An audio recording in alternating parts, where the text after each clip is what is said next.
Hey guys, what's up? It's Gypsy Mama back again with another video. For today, I wanted to talk about some things, but I also wanted to give you guys a quick update. It was really, really cool. It took a little bit, but I actually got it like 2 hours ago. And it was a email from Lunarly explaining about how they were sorry about the mishap and that basically, yes, they are going to replace the candle.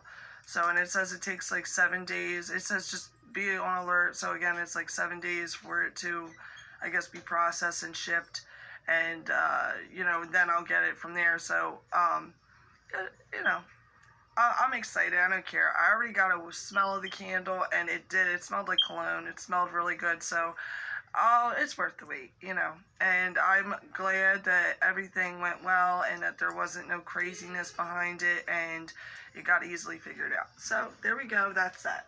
And yes, I did have my tea. I always drink tea. It's like something I'm obsessed with. I actually been putting a stick of cinnamon in it because not only does it add delicious flavor, it's actually really good for your health, for your physical health, and it actually does a lot for your spiritual health as well. And it's like cool when you think about it, because cinnamon it's like weird, because cinnamon's one of them things like, how is it that it's sweet and hot at the same time? But it is, and like I said, it does a lot for your health in both ways. So what I really wanted to talk about today was I was trying to figure out like different things to talk about as far as spiritual stuff, and I know there's a lot of channels out there that have explained the same things over and over again. So what I really wanted to talk about was mostly my journey in explaining how I am somebody who has suffered from severe depression pretty much my whole life. I mean, not my whole life. I was a child and I was happy and stuff, but I mean, at an early age, I was bummed out and depressed, and my mom and dad took me to a doctor when I was like 12, a psychiatrist, and I got diagnosed with depression at 12, and got put on antidepressants. And of course, as a young child, you don't really want to take medicine, or you don't understand what really even depression is. All you know is that you're sad and you don't know why, or you don't feel interested in activities the same way other kids are interested in playing, and you want to be a part of it, but yet you don't even have the desire to want to be a part of it. And it sounds crazy, but that's exactly how depression feels. So anyway, what happened was I ended up kind of like taking it because my mom would remind me and, be like, you need your medicine, this and that. But as time went on, obviously it was like one of the things where I wasn't consistently taking it. And then, of course, we get into them years of high school, and you get into where you're growing into a young adult, and you feel awkward, and puberty and changes and hormones and all them things happening, and at the same time dealing with depression. So I was one of them kids that kind of just did everything, was a good kid, but kind of exploded. I became this wild child. And then it was like, it led from there into adulthood, doing that wild child behavior as a young adult, even in my early 20s. And then learning, and then finally becoming a parent. For the first time, I was 25 when I got pregnant, and 26 when I had my oldest son, Landon. And I'll tell you, like, you grow up real quick when all of a sudden there's a baby here, and bam, like, I have to be, now I'm responsible for another life, So what I'm going to lead into here is basically how the law of attraction and spirituality, I feel like, has cured my depression. And that's basically what I want to get into here, is how I've always been kind of a spiritual person. I've always been somebody who was always so into the zodiac signs, and like I would always read up on what a Gemini, because I'm a Gemini, I said that in the last video, and I would read up about it, and like I'd be like, oh my god, I'm exactly like that. And then of course it'd be like every guy I dated, I'd want to know their sign, because I'd read all about what their personality is like. And then once I get to know them a little bit, I'd be like, oh my god, that's totally how they are too. So it was like one of them things where, of course, I was into the, like little stuff like that, but I didn't delve deep into astrology and like how it's so deep, like how we all have different rising sun signs and all this stuff. It's like I just was basically just living, just existing, basically. Existing is the better word. And so what helped me open, I guess what you could say in a corny way, is like my third eye. What helped me really to see the meaning in life, and it helped me see what goals I want to achieve. It just brought me out of the fog I was existing in. I was living in a foggy bubble that I was always so bummed out in. And basically what I started doing every single night was I was meditating. And actually there's this one meditation channel that I love, and I her name's hard to say. It's like Pure Rasa, or it's Rasa Pure. It's one of the ways. She has the most beautiful angelic voice, and the way she explains her guided meditations are just amazing. Like, she'll be like, close your beautiful little eyes. Now, imagine you're running through the woods and you hear the leaves crackling underneath your feet. Like, and she really paints the picture, and it really just, I envision it. I can really see this stuff in my head. Like, of course, I think we all do. We paint a picture, and then it, for whatever reason, it's just like you feel your energy, you feel your soul kind of vibrating inside of you. You can really feel it, and it's almost like a static electricity feeling, and it'll be like buzzy kind of feeling, and that's what really made me see, like, God, we got a soul, we have energy, we have. It's not, this is just our body. Like, there's something way more powerful going on inside of us, and we need to take care of that and keep that healthy the same way we have to keep our physical health healthy and everything else. Like, and if your soul, if you're not taking care of that, then all this is going to go to shit, because you're not taking care of your spiritual self, and giving yourself purpose for living and reasons, and really seeing that there is a reason for everyone to be here. There's a reason and there's a purpose, and everyone, it doesn't matter how old you are, we all have a new day. We all have a second chance. You can't just sit here and say, well, I'm 30 years old, for example. I'm 33 years old. I'm too old now.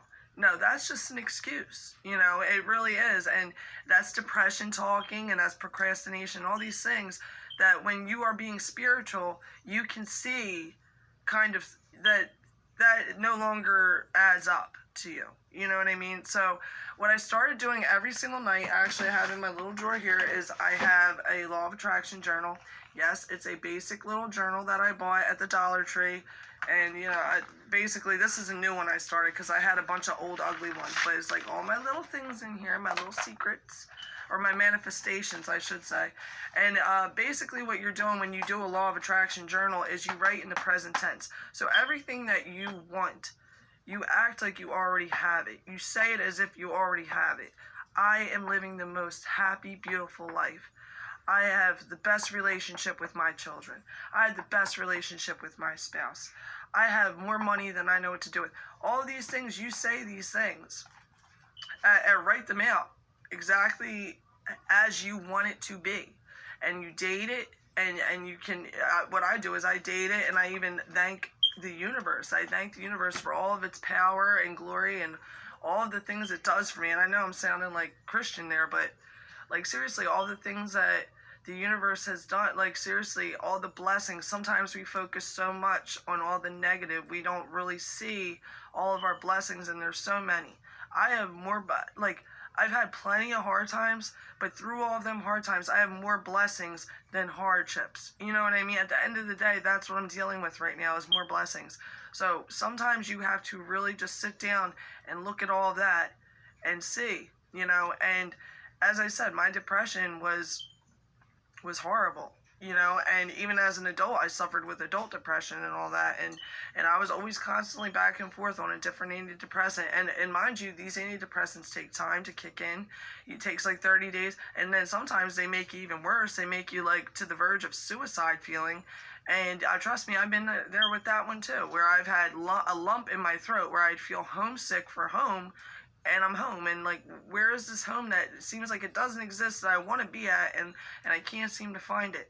And once I started seeing that, like, everything that you are comes back to you. So the more positive you are, the more positive energy you put out there, the more it's going to come and be attracted back to you. So say, like, I was always like an arguer. I always had to have the last word. I was like, even as a teenager, I was terrible. Like, I was ready to fist fight and throw down with anyone and just do these things. Like, it was almost for like attention or showing off. And it's like, now it's like, as an adult, like, I'm not trying to fight with you like an animal in the street. I'm not trying to look like this classless person. Like, have a good day. Bye. I'm on my way. I'm not trying to argue or fight. I'm just trying to go my own way and pray for them and hope that they see some spiritual guidance in their life. You know, everybody has the ability to do it. It's just, if you like, sometimes I've had people in my life, literally, I'll tell them these things and they'll look at me like I'm crazy, or they think I'm like, oh, I'm some psychotic person for believing the way that I do. But if you really look at, you know, the teachings in the books and really look at how the way things work, yeah, it all makes sense. It really does. So that was something I do. I meditate, and I'm heavy into crystals. Right up here, I actually have like my main ones that and of course the selenite stick is the main thing I always have, because this is the angel crystal, I'm pretty sure they call it. And this is the most powerful crystal in my opinion, because it cleanses all of the other crystals. Like, you have to understand, when you're meditating, you're using up all of your vibes, all of your energy, even if at that time it's negative. It's the crystals are soaking it in. So of course you got to put it out in the moonlight. I heard in a bunch of rice. Put all your crystals in a bowl with rice out in the moonlight, and they recharge, and then they're ready to go again. They got clear. Their energy's been cleared, and you can use them. But selenite, if you keep your crystals near the selenite, this actually helps clear them. I actually have a bunch of crystals. That's why I'm looking over there. I have a bunch of them over there. And right now I'm wearing a bracelet that is a rose quartz bracelet. And I love also this one because it's a lot to do with self-love, just love in general. But I'm big on the self-love right now. You know, because this is what we're given, and then we die. Whenever our time is coming or here, it takes us, right? We go on. And basically what I feel like is we need to appreciate what we were given. This is the shell we were given, so love it and appreciate it, because when you die, you're going. And I mean, of course, there's another existence, you know, to me, there's like this beautiful, like, astral world that goes on, but it's like, you know, just enjoy the 3D life and enjoy what we're given now. Appreciate it and take care of it. I was very heavy into, sorry, my nose ring's popping out. I was very heavy into also not really taking care of myself, probably to the level that I should have. And that's another thing I do also every day is I take apple cider vinegar. I actually used to have the liquid, and I would take a shot of it every morning, and it is so disgusting. It would actually make me nauseous for like 2 hours. I would have like acid reflux. I'd be like throwing up halfway, like nasty. So I bought the tablets, and actually you can get the tablets at the Dollar Tree too. Apple cider vinegar helps open your third eye. So that was another reason why I got heavy into taking them. And it's crazy because I also do a lot of, like I said, the lady that I was talking about, the meditations, Pura Rasa, she does a lot of third eye opening meditations. And this is another thing I wanted to mention, is to you mommies out there, if I have any mommies watching me that have a child or children, and you're going to sit here and say, well, how can I meditate if I have children? You know, it's hard. And trust me, I know. So basically, any moment I can sneak where they're sleeping, I am, boom, meditating. You know what I mean? It's like, oh, they took a nap. Oh, I got to meditate now. Like, seriously, because I've seen people say, oh, the first thing I do as soon as I wake up in the morning is meditate, which is fine, but I'm also not a morning person. I'm not the biggest morning person. So I've even thought to myself, should I set my alarm for, like, say 6 a.m. and then between the hours of, like, 6 to 7, because I like to get a good meditation. From 6 to 7, should I meditate because they're usually up by 7? And then I just thought to myself, no, I'd rather enjoy my sleep. Also, if I'm listening to that, that will put me to sleep if I'm still tired. So I have to be awake. I want to sit there and I want to enjoy it. I want to feel my soul charge, and I want to feel my soul vibrate. I don't want to sleep through it. So basically what I do is, like I said, any naps, trying to get that meditation in. And there's also little quick ones, you got 10-minute ones, 15-minute. I enjoy really sitting through the meditation. Also, what helps me is I love incense during meditation. Like, seriously, it just brings me to that place of spirituality and just feeling like just that feeling of peace, really, of peace, So what I'll say is the meditations, keeping a journal with the law of attraction, like I said, heavily writing in that, thanking the universe, heavily writing in that, everything you want in life as you see it today, it's happening right now. And I seen a doctor, oh my God, I think it's Dr. Joe Dispenza. He's a very, very famous doctor. He was talking about basically like, how can we walk around in life saying, oh, well, with my luck, and it's like the rain cloud theory thing, like, oh, with my luck, it won't come. With my luck, it won't happen. Like, no, why? And he said, why would we say that? That's like a curse. You're cursing yourself. You got to have it tattooed. You literally said that you should tattoo it somewhere inside of us. It's on its way. Whatever it is we're hoping for or wishing for, it is on its way. And if we start to have that mentality, we then become aligned with the universe. And then it won't just become a fate thing. It will become, this is just what happens. This is just the way I live. Like, it just, positivity pours to me at this point, So anyway, that's what I wanted to tell you guys. I wanted to just catch up and let you guys also know about Lunarly being very nice, reaching back out. I'm getting the candle. And when I get the candle this time in its good shape, I will definitely show you guys. Please, I also want you guys to like, subscribe, and share. Please also give comments. Let me know what you guys think. Tell me about your guys. If you've suffered with depression, if you can relate to what I'm saying. Because I will close it up with, yes, I have had very chronic depression, and this whole spirituality has changed my life. So I wanted to thank you guys for listening, and I'll see you guys later. Bye.